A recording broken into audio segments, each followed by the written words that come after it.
is NBA Fastbreak. And right off the tip, the champs streaking toward the top of the West. An 8th straight win would put the Spurs first in the conference. Yao Ming has decided to take the surgery option on his fractured foot. Yao will go into the night Monday. He will not be back this NBA season. Plus, this 50-footer wasn't the only big shot Andre Iguodala dropped on the Suns tonight. We'll show you what else fell for Philly in Phoenix. Hope you're having a great weekend. Glad you could be here for NBA Fast Break with Rick Carlisle and Jalen Rose. I am Matt Weiner. Always a good idea to start with the world champs. The Spurs, having won 7 straight, in position to take over first place in the Western Conference. Seems like every day it's a different team moving up. Spurs had their opportunity tonight. They began the night in Milwaukee. Tony Parker and the Spurs lost 3 of their last 5 to the Bucks, however. Tim Duncan to Parker, lay-in, Parker healthy, Spurs better. Healthy and returning to form in terms of his conditioning and his shot making. Michael Redd can make shots. He had 25. The Bucks are up by 10. But Manu Ginobili does things only Manu Ginobili seemingly can do. And when you come up and show him Manu Ginobili, you got to understand he wants to split the pick, gets all the way to the basket, finishes and one. With the offhand, he had 30, fourth quarter. Charlie Bell, after it rattled around for the rebound, takes it all the way. Crazy English, Bucks up 1. Next possession, Spurs down 1. Who's going to have the ball in his hands? You know it's going to be Ginobili. And pump fake and got it. And he's a tremendous scorer. He didn't try to get the foul on that play. He wanted the 2 points. Bucks down 2. Michael Redd toward the rim. Always a good idea. He's fouled. Great idea because he's an 84% free throw shooter, except clang. What had happened was... Oh, goodness. So now he's got to miss, which you guys know is tough. Bogut got it back. Point blank look to win it, or at least tie it, I should say. All he got was glass. And in 1.3 seconds, maybe he can bring it down, gather, and go up. Maybe. Maybe he could. Doesn't matter because he didn't. Sausage. Spurs win their 8th in a row. They've taken 12 of their last 13. They're the second Western Conference team to reach 40 victories on the season.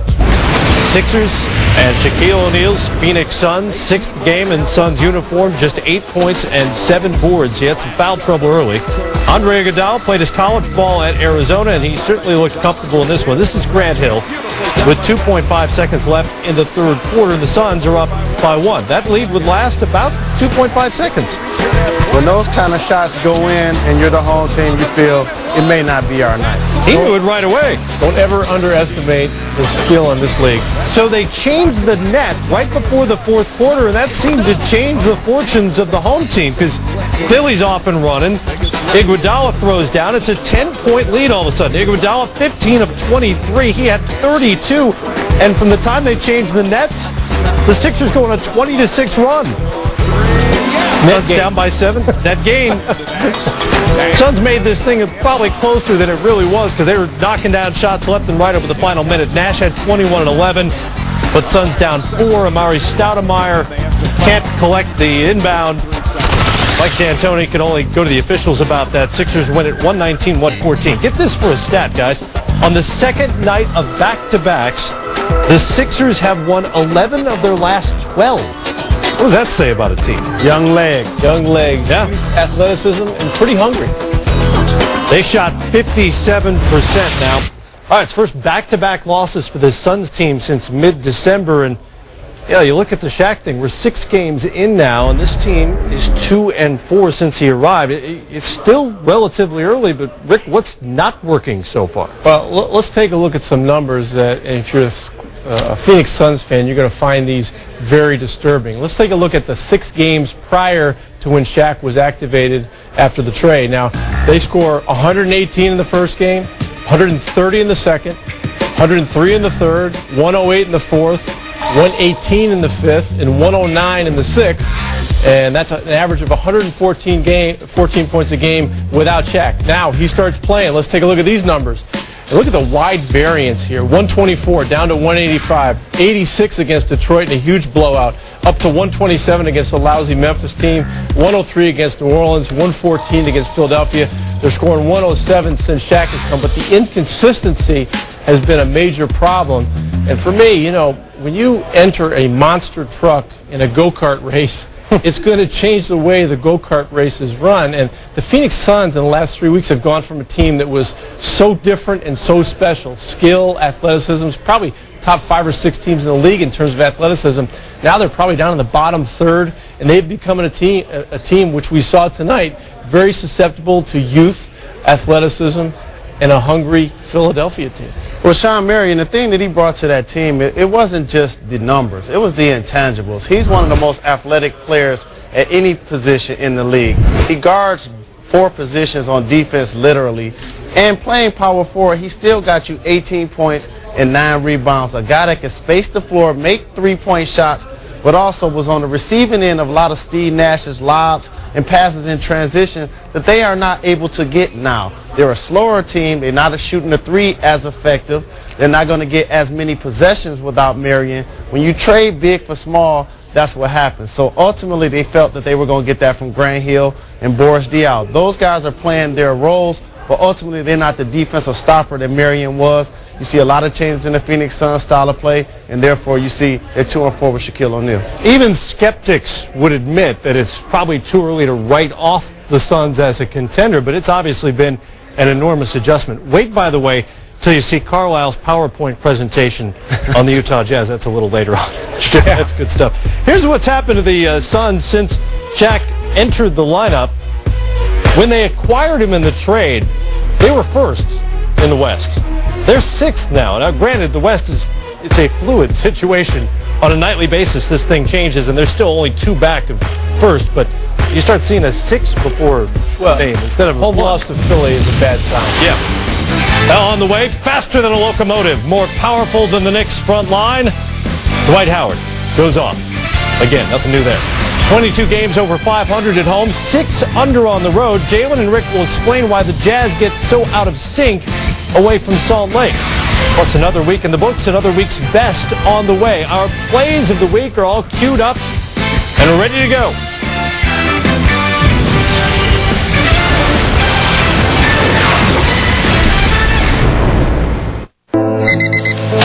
Oh, I can't do this anymore. Oh, I wish you'd just quit that job. Bye. Oh gosh, my job is so rewarding. Girlfriend, I'm about ready to quit that job for you. You need to get out of here. Well, at least you look good. Those flat front Cheetos are great. Do what makes you happy, Larry. You deserve better than this.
ESPN360.com, your online home for Championship Week. Watch all the drama of Championship Week unfold live. Catch the games you've missed or replay your favorite moments. Log on to ESPN360.com today. Spare Thoughts with Pete Weber. People always ask me, why do you wear sunglasses when you bowl? Hey, I don't ask you why you wear an ugly tie to work, do I? The Denny's PBA Tour Buckeye State Classic tomorrow, 12:30 p.m. Eastern on ESPN. Welcome back to NBA Fast Break. Something to keep an eye out east, I should say. It looks like the Raptors are going to be without Chris Bosh for the better part of the week. Sam Mitchell says Bosh's sore knee will keep him out all 3 games during the upcoming road trip. He left last night's loss to Indiana after just a quarter's worth of work. Pistons seem plenty healthy. Rodney Stuckey getting his first start of his career. Chauncey Billups attending to a personal matter out of the lineup. Stuckey will take that. bump and bucket as he goes coast to coast. And guys, this wasn't much of a game. And nights like tonight, players like Stuckey get big-time minutes and experience along with Ron Dixon to get the Pistons ready for playoff time. Nice to have Rasheed Wallace on your side when he hits his first 7 shots, which he did. Then Tayshaun Prince puts Detroit up 16. Prince pushing up top. Jason Maxiell finishing. Pistons by 30. Shot 54%. Knicks and the Magic, Patrick Ewing. He's a familiar face. P.E. That was fingers. Dwight Howard's mentor, and Howard showing what he's learned. I don't think he got that from Patrick, did he? Patrick has done that once or twice in his career. Howard with the rebound, the putback, and one. He had 22 boards. Turkoglu drives. Yes, spot shadow. Everybody collapsing on Turkoglu. That leaves Dwight Howard wide open. Then Turkoglu to Howard one more time. Are you sensing a theme here, guys? Somebody might want to tell the Knicks defense that man leads the NBA in slam dunk. 7th 2020 of the season for Howard. You got the idea. 26 points, 22 boards. Magic by a ton. So, he became the first player since Shaq during the 99-2000 season to have 7 20-20 games in a single season. It's his 13th overall. Only 4 other players have had more 20-20 games before they turned 23 years old, and you see the list right there. Jazz away from home, and that's been trouble this season. We'll talk more about that in just a moment. Fortunately for them, the road locale was Memphis, Tennessee. Darren Williams behind the back. Check this out. Carlos Boozer. Who shares better than Utah? Brewer at 16. Grizzlies down 12. Rudy Gay heats up. He had 20. Still a game. Less than 6 minutes to go. Jazz up 6. Williams to Paul Millsap. 19 assists for Darren Williams tonight. And Memphis can't stop anybody. And it's just a matter of time. And tonight, Kyle Korver, after easy for me to say, tough stretch of 4 games, gave them 12 points in the second quarter to give them some real energy.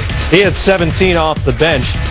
Check out the disparity between the 2 records. This is just in 2008. Now 7-6 on the road. That after a win tonight. They've won 15 straight on their home floor. And if you look at the big picture, guys, the Jazz are plus 22, 25-3 on their home floor this season, minus 6 on the road so far this season. So, Rick, what's behind the Jekyll and Hyde action? For me, I think the loss of Derek Fisher has been really critical to the Jazz. You know, last year they were a 500-team regular season, which is more than respectable. And don't forget, they go to Houston and actually win a Game 7 on the road to go to the second round. So, you know, you lose a guy with that kind of championship experience and locker room presence, it's going to have an effect on your team. And don't forget, this is a team that's the 4th youngest team in the league now that they don't have him. And one of the characteristics of teams that play great at home and lousy on the road is youth. Well, I'm not going to make an excuse for him, but I'm going to cut a little slack, and this is why, Coach. If they were 25-3 on the road, that would put them around 65-70 wins, and we don't expect that from the Utah Jazz. Ultimately, when they get to the playoffs, just like they did last year, they will find ways to win, I think, on the road. Just like they did in Game 4 last year on the road against the Houston Rockets, they did the same thing against the Golden State Warriors. Yeah, the good news is if you keep winning at that kind of rate, you don't have to win that many road games in the playoffs. They'll find a way to get it done. They still have a tremendous season. Won a series, it'll usually do it. It will. All right, more here. The best of the best of the entire week coming up. Plays of the week are all ready to go. Plus, Hoop Heroes of all stripes, only 3 can make the final cut.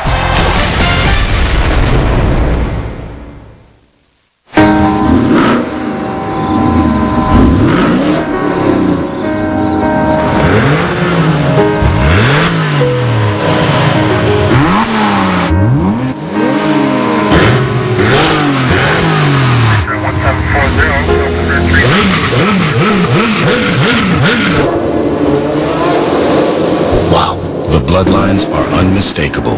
The new Cayenne GTS. Porsche, there is no substitute. Hey, Guy Fieri here. As host of TV's Ultimate Recipe Showdown, I see great home cooks face off every week. We looked at thousands of recipes, and now the dishes inspired by our champions are all at Fridays. People spent years perfecting these. There's so much going on here. Smokiness, sweetness, big seasoning, big flavor. You gotta check this out. Ultimate Recipe Showdown menu starting at just $8.99. Give me more Fridays. ABC, your NBA Sunday destination. The premier showcase for the best in the game. New floor leader Jason Kidd looks to spark the Mavs against Kobe's surging Lakers. Part of an NBA Sunday doubleheader. Bulls, Cavs, and Mavs, Lakers. Coverage begins at 12:30. The madness begins next on SportsCenter. Who hit the dance floor first? The Suns in trouble at home. Could the Spurs rally on the road? Plus the latest free agent moves. Who's coming and going? On SportsCenter next. Is your business growing and now you need a new and bigger building? Has your organization outgrown their facility and now it's time to expand? Do your hobbies require the need for more space? If you're paying rent, but now you want the advantages of owning, the prospect of financing, construction, and on-time completion may seem out of your reach. General Steel Corporation has the answer. A pre-engineered steel building from the General will not only look great and satisfy almost any need, but you'll save time and money. Our team will help you create your building and deliver it to your location. We offer design services to help you present your concept to board members, bankers, or for fundraising. And the General can even help with financing. General Steel is a name you know, with quality backed by a 50-year structural warranty. Call today and find out how easy it is to have the building you want. You may even save up to $20,000 with rebates. If you need space, you need the General. We're going to hook you up with an NBA doubleheader tomorrow on ABC. LeBron James and the Cavaliers against the Bulls. Ben Wallace gets to see his old team. A lot of old familiar faces in that one. Followed at 3:30 Eastern Time by Kobe, Pau Gasol, the seemingly unstoppable Lakers against Jason Kidd, Dirk Nowitzki, and the new-look Dallas Mavericks. Coverage starts with GMC NBA Countdown, 12:30 Eastern Time on ABC. All right, guys, it's been a week. It's been a good week. Very good week. Now we get plays of the week. That's a lead-in. That's what that is. Let's get to it. Slam dunk champs. Right after it, Fred Jones and Josh Smith. And I'm a big-time Josh Smith fan. Not only blocks, but steals. In Jersey, Vince Carter. He'll tease you with that. Tantalizingly hung on the rim. Vincent Lamar Carter. Is it Lamar? Yes. Do you have that at your fingertips? Why? Wow, look at this. There's LeBron. Oh, wow. Kobe's a walking play of the week. You know, if you mix the Showtime era with Kobe Bryant, you get Shobi. Shobi. Sausage. That's almost look like the slam dunk. Superman. Oh, wow. Yeah. Except for with a defender, at least theoretically. The Hornets running and gunning. Superman dunk, too. Tyson Chandler. Tyson, go west, young man. No cape. Bulls and Wiz, Andres Nocioni. Oh. Alexei Petrov. You got to learn. That could not have happened any better for Nocioni. The guy turned his back. He was almost in submission. Petrov's teammates have been giving him such a hard time about that ever since. Look at the Lakers. That's Showtime. That's what that is. The LA Globetrotters. All right, finally some game winners. Stevenson. Did I hear Sweet Georgia Brown? To win it. Dagger! Deshaun Stevenson, apropos, has won it at the buzzer. Michael Redd for the win. Oh, baby! How about it?